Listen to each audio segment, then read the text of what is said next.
এটা বড় সন্তান হারাইলো, লাভ নাই, আমি একটা ভাই হারাইলাম। এই তোরা কি শুরু হচ্ছে করলা তোরে? আব্বা কষ্ট পাই না যে, এটা পুত্র সন্তানই তো, হারাইলে কিছু হইতো না। অনু কি মাটি কই দিবেন? বাড়ির সামনে দিবেন না গুলিস্তান? বড় ভাইটারে হারাইলাম, খারাপ লাগতেছে, করার কিচ্ছু নাই। কি রে, তুই আমার লাড়ি মাঝে বাইন্দা আনছস?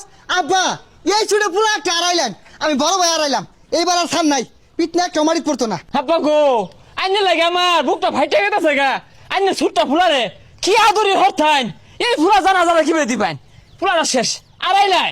আমি বড় ফুলা আইনের দেখে রাখবো, চিন্তা করি না যে কি হবে, এটা তোমার সমাধান আনুন লাগবো। কোন দেশে না কোন দেশে খেলা হইতাছে, এগুলো হলো আমার ফুলারে খেলে গেলাম আমি। এই বদমাইশারা, এই নাস্তিক দল তো করে কেন সাপোর্ট করা কইছে রে? তাহলে আব্বা আইনে হারাইলাম। আরে তোর মরো মাঝে বাড়ি দিতে আছে। এই বদমাইশারা